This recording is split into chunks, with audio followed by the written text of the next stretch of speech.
What's good, YouTube, man? Welcome back to another video. Right now, we about to react to the MrBEAST allegations. Somehow got worse. Over the span of like a week, MrBEAST and his team have gone from being the most successful people to ever touch this platform to some of the most controversial influencers on the internet. Now, I've been hearing about that. I don't know if y'all heard about that, but this is getting crazy, man. They saying my dog MrBEAST is a fraud. They saying MrBEAST is not who he claims to be, and that there's some stuff going on over there. I don't know if you know, but we're gonna watch it together, man. We've somehow managed to go the last 2 weeks without hearing anything about what we're going to be talking about today. Then you, my friend, have quite a lot to catch up on. So much so that I'm probably not going to even try and do a recap in this video, because what we're going to be talking about today is going to take a really long time on its own, and I'm trying to keep this video as short as possible. However, just for context, I will tell you what kind of brought about what we're talking about today. Over the last few weeks, Ava Chris Tyson, a long-running member of the MrBEAST team, has been exposed for being into some, really funky shit. And another one from 2014, Bite the Dust. On the bright side, DA is cleaning my gallery. They're twins, so at that point, it just blanked, right? If you want more details on that funky shit, I will leave a link to a video on that in the corner. But with a long-running member of the MrBEAST team and MrBEAST best friend being exposed for this, people started to do some digging on MrBEAST and the rest of the team, and a lot of bad shit has been found. Clips and screenshots have resurfaced of MrBEAST saying some really weird shit, stuff that sort of aligns with what Ava Chris Tyson was doing. It's not a very good look. And because of that, the internet's perception of MrBEAST has at least momentarily changed, and it's caused some people who used to work for him to speak out. Most notably, a YouTuber named Dogpack404, who released an hour-long documentary, exposing MrBEAST for a lot of shady practices and some downright illegal shit. Faking videos, running illegal lotteries, mass exploitation of his audience. It's some pretty serious stuff. Since this video has been uploaded and since it's gone viral, I have had countless requests to take a look at it, and I'm gonna be honest, when I first saw it, I was like, okay, this is just somebody trying to cash in on the drama, but after watching this video from start to finish, this needs to get out to as many people as possible. It's a very well-made, no stone unturned approach to doing this, and I think it's important that people see it. However, I will not be showing everything because I highly recommend that you go watch this video on your own. Seriously, I would recommend you watch this video over watching mine. This is just gonna be my take on certain situations this guy talks about and try and help expand upon some of the things he's said. If you want all the information, go give this video a watch. Shit gets pretty crazy. But with that being said, let's not waste any more time. Let's begin. Please subscribe. Hi, I wanted to provide some context to this video. I'm a former MrBEAST employee, and today I am alleging that the company rigged videos and did illegal lotteries and sold fake signatures. I would consider that fraud, okay? Thank you, enjoy the video. Now, MrBEAST intentionally manipulates these children's vulnerable minds for profit using 3 simple steps, which closely align with the 3 major types of behavioral learning. Step 1 is getting the viewer to associate the brand with trust and authority. MrBEAST videos are real, and he's a great guy that gives away big rewards to his loyal followers. Okay, so this is a big issue with a lot of YouTubers, especially YouTubers that target children. I've talked about this before with Dorrien. This guy actually uses a Dorrien clip later in the video. Don't know if we'll get to that. But a lot of people have not taken me seriously when I've said similar things about Dorrien. He's doing the exact same thing. He's trying to paint himself as this all-knowing, super good guy authority figure, when in reality, it's all for the brand. It's all for profits. This is a pretty big problem across all of children's YouTube. I will show you irrefutable evidence in a minute that his videos are in fact fake.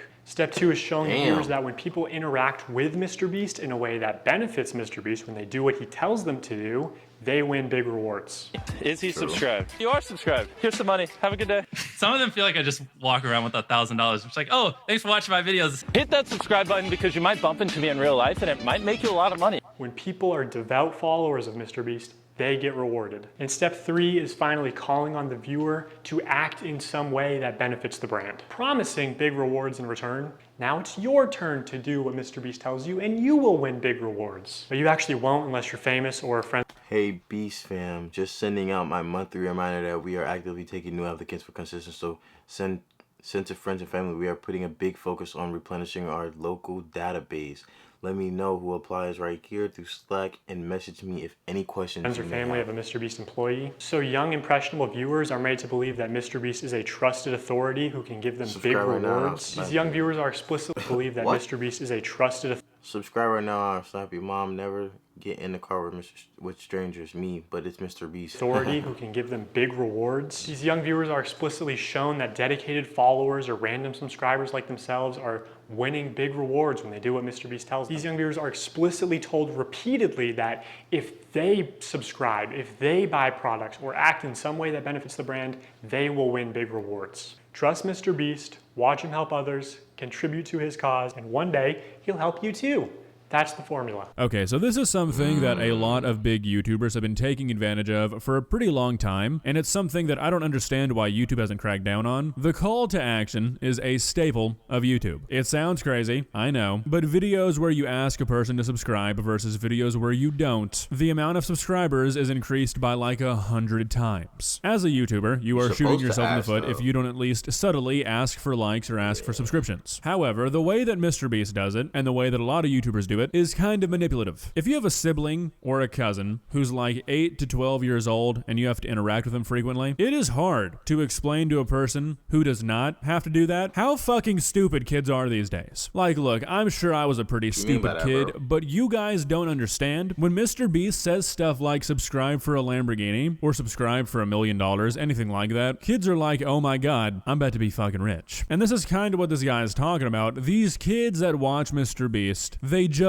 know no better, and MrBEAST takes advantage of that constantly, and in a lot worse ways than just asking for subscriptions. MrBEAST fakes his videos in ways that are worse than you realize. I say that because he's been exposed for faking videos before, and the common response is, why does it matter if the videos are fake? They're just meant to be entertainment. Have you ever faked a video?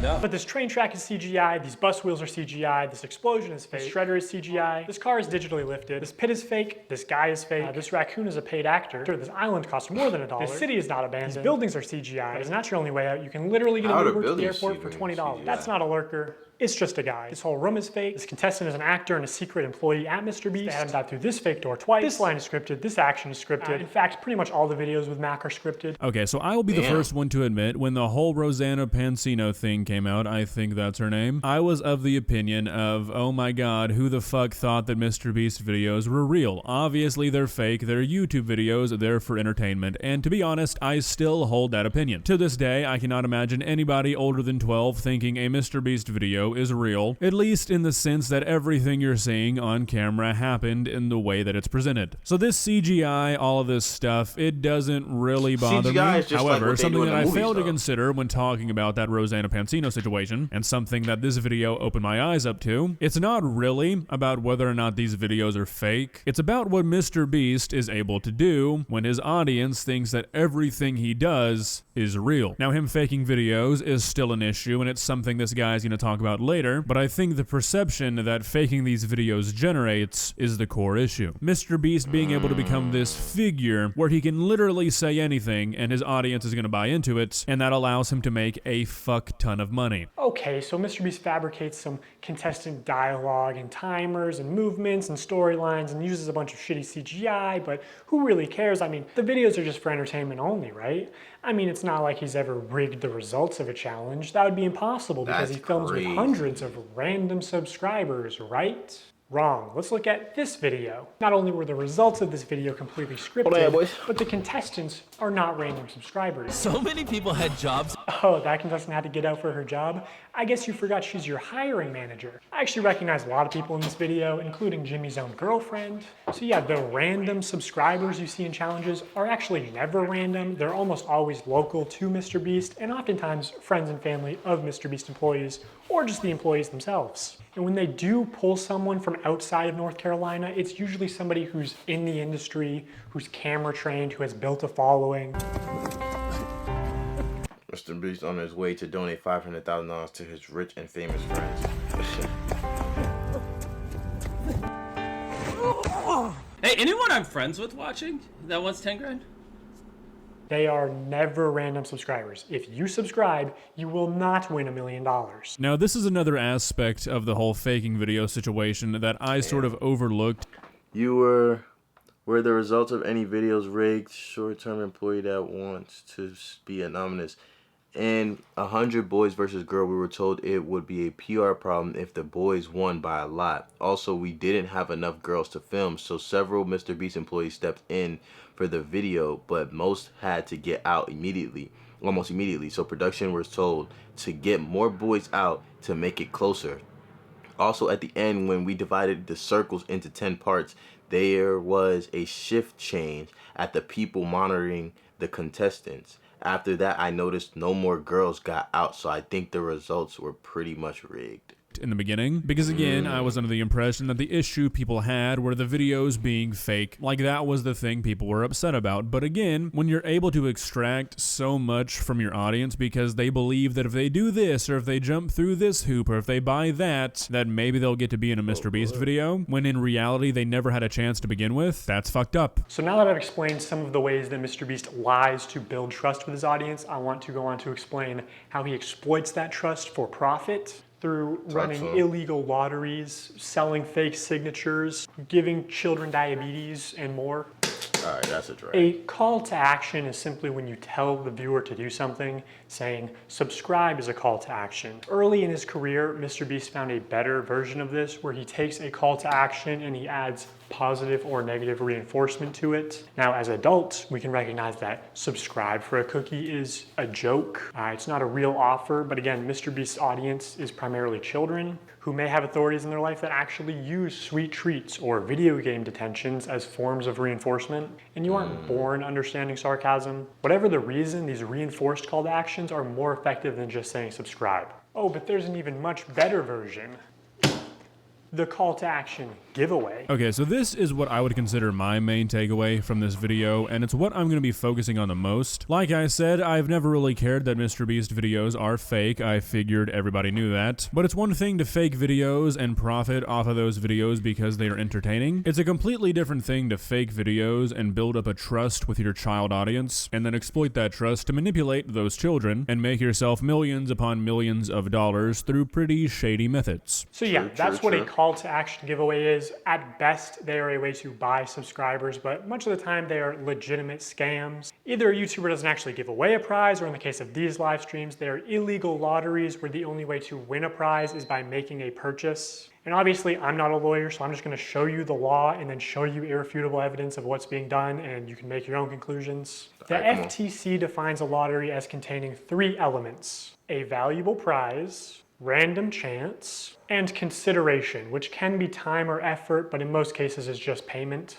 To successfully run a contest or a sweepstakes, you must eliminate one of these factors. A contest, for example, eliminates chance, and a sweepstakes eliminates consideration. In determining if any MrBEAST giveaways have been illegal lotteries, we need to identify a prize, which is distributed through random chance and cannot be won without spending money. On August 2nd, 2020, MrBEAST live streamed him and his friends signing limited edition shirts celebrating 40 million subscribers. And here are just some of the clips from that stream.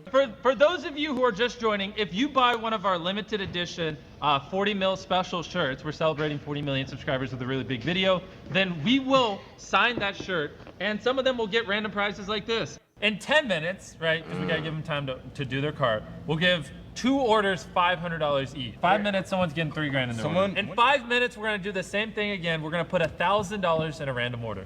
2 minutes, newest order gets $2,000. Good luck, everybody. So this was a 6-hour live stream. They took it down off YouTube. But what's wrong with that, though? 5 hours of it are still up on their Facebook page. And during those 5 hours, I counted 46 illegal lotteries. These lotteries are also run poorly. Multiple times they would say something like, buy in the next 5 minutes for a chance to win. And then 7 minutes later go, actually, the newest order in 30 seconds is gonna win. In 5 minutes, we're gonna do the same thing again. We're gonna put $1,000 in a random order. Hey, Daryl, don't we owe someone $1,000? We do. Yeah, so, all right, so the newest order in 30 seconds, we are gonna put $1,000 in your package. Another shady thing he did was constantly suggest that they're doing too many giveaways to make a profit. My guy over there doing the numbers is like, stop, please. It's like, you do realize every time you give away an Xbox and $1,000, you don't make money. I'm like, Oh. when there was just no way they were ever even close to losing money on this stream. I don't know who this is, but you just got a pair of AirPods.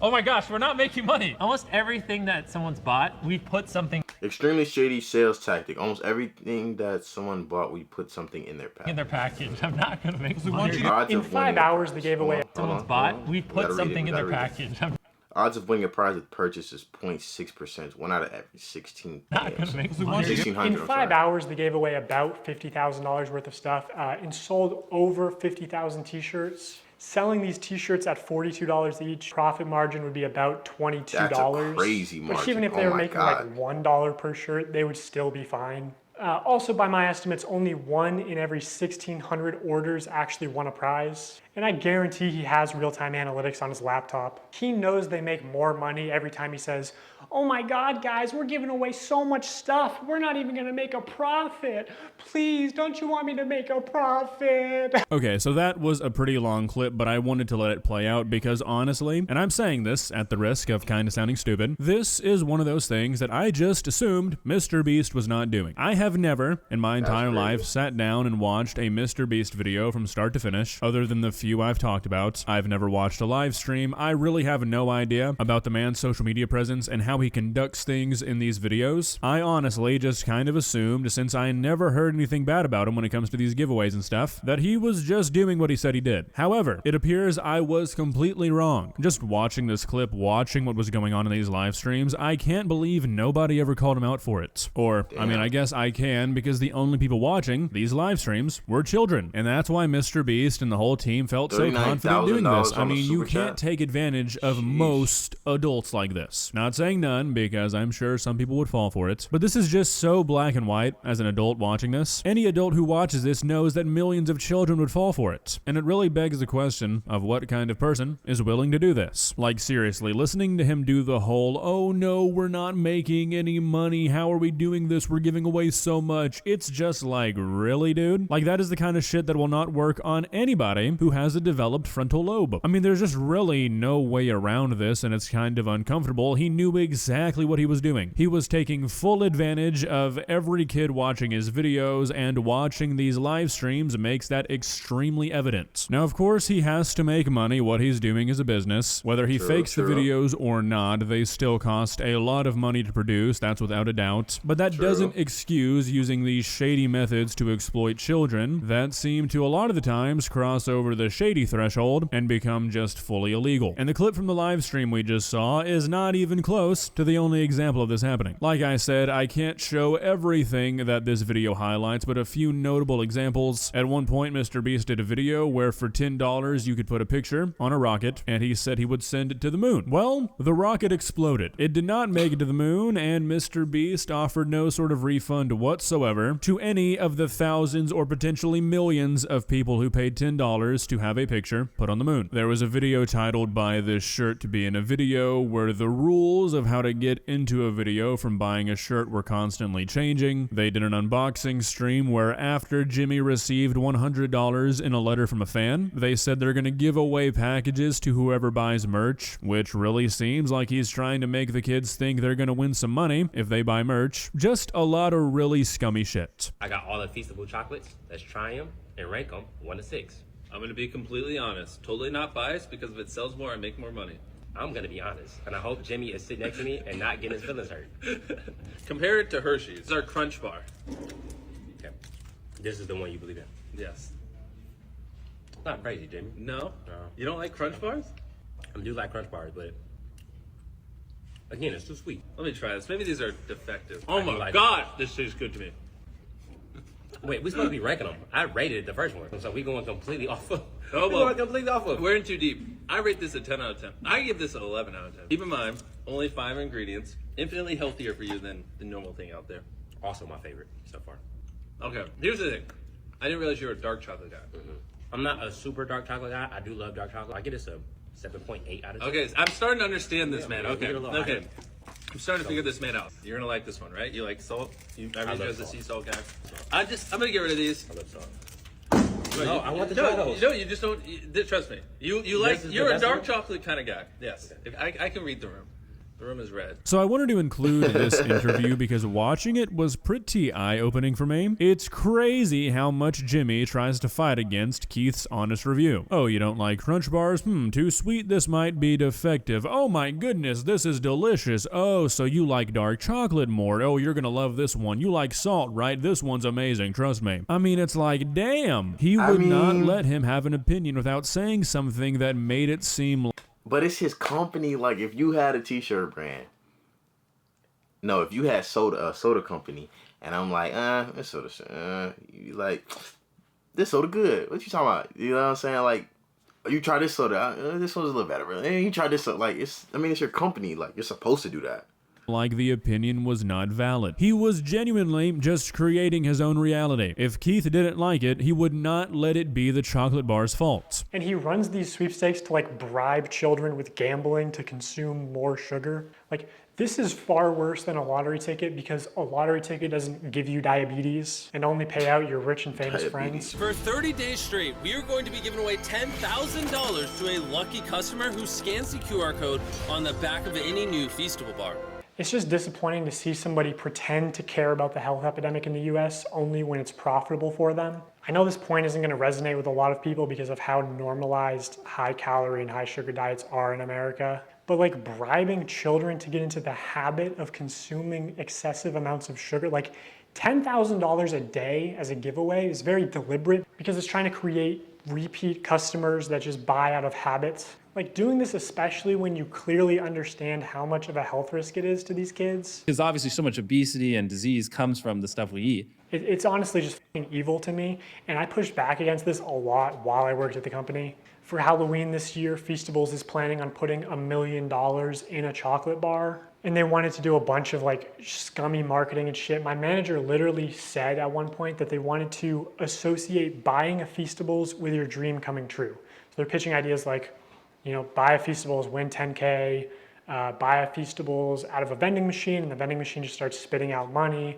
Buy a Feastables and it has a ticket to Disney World, whatever, right? Okay, so this is obviously something that should be addressed, and it's something that MrBEAST should probably not do. However, I feel like this will quickly turn into a situation of, oh, we don't like this person on the internet right now? Okay, let's chastise them for everything they've ever done, while ignoring all the other people who have done the same things. And look, I'm not saying that this guy is doing that, but I know how the internet operates, and after reading some of the comments on this video, people sort of get tunnel vision in a way when stuff like this comes out. What I'm talking about is, yes, it is obviously not a good thing the way that MrBEAST is promoting this chocolate. It does seem like he's trying to create a very unhealthy relationship with children and this chocolate. However, if we're gonna say this is bad, and it is, don't get me wrong, we need to do the same shit for when soda brands partner with video game companies for cap coats, or when other chocolate brands try to give out money doing the same thing. Brands of this nature, brands that specialize in sugary foods, love this shit. Because they can get people buying their products that might otherwise not, and sugar is addictive, so getting people to buy their products that haven't before is a great way to get a person hooked. What's a good way to get a person hooked on your product if they have no interest in trying your product for the product itself? Saying if you buy a bottle of this soda, you can get something exclusive. Like, what's the difference between doing that, saying like, oh, if you buy this, you get this, and paying your favorite actor to act like they like the chocolate?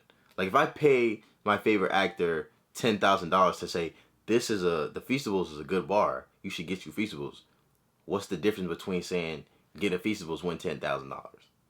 It's all the same thing, right? For your favorite video game. Or if you buy this chocolate bar, you have a chance to win $20,000. It happens all the time. Reese's literally got in trouble for this last year because people were accusing them of running an illegal lottery for $25,000. Marvel and Coca-Cola have been partnering for a while now to where if you buy a can of Coke, you can scan a code and you get a stupid augmented reality Marvel character. So look, I'm not trying to take the attention away from MrBEAST. I think objectively what he is doing is far worse because there are so many incentives and the incentives are so huge, but I think it's important to attack the system rather than a person who's just taking advantage of it. Also, going back to sweepstakes law for a second, payment isn't the only form of consideration. Consideration can also be time or effort that directly benefits MrBEAST in some way. Like, I don't know, if he told his fans to clean up and organize his Feastables displays in Walmart for a chance to win $5,000. Shelfie cleanup and $5,000 drawing? They thought That's this was kinda going to be a monthly thing, but it got a lot of controversy, obviously. How can I successfully clean up the shelves? Wow, glad you asked. No bars on the shelf? Go find an employee and ask them to check to see if there is product in the back room and ask them to bring them out so you can put it on the shelf to match the tags. Okay, so I remember when this was hitting Twitter and people were getting upset about it, and I remember not really looking too much into it because once again, I'll be honest, I kind of blew this off as something people were just getting upset at MrBEAST over, and it probably wasn't that big of a deal. But no, this is actually fucking insane. MrBEAST was genuinely telling his army of cracked out 7-year-olds on Feastables to go harass Walmart employees to get stock back on the shelves. Are you serious? That is the most hilariously insane thing I think I've ever heard. I mean, that is some super villain shit. This guy has hundreds of millions of subscribers. You've got to imagine at least a few 100,000 kids went out and did this. Can you imagine the hell that these Walmart employees had to go through? Just minding their own business, and then one day out of nowhere, armies upon armies of Fortnite gamers are storming the store, asking where the fuck are the Feastables? That's wild. But I think that is a good place to call it a day. He talks a lot more about the lotteries, the morality of these videos, how he rigs them, how he sets people up for failure. Seriously, he goes into so much detail in this video that if you really want to understand this whole situation, you're doing yourself a disservice not watching it. This video is not meant to be a summary of this guy's work. It's more just a collection of a few of the things I wanted to highlight and a few of the things I found most shocking or important. If you want to know everything, I can't recommend this video enough. Well guys, what do you think? Were you aware of how bad things were over on the MrBEAST channel? Because like I said, I just always assumed things were going by the book. I thought things was great over there, man. I thought they was having big motion, you know what I'm saying? I didn't think it was crazy like that. But man, if you like that video, don't forget to like, comment, subscribe. Wait. Did I just pull up? Yeah, no.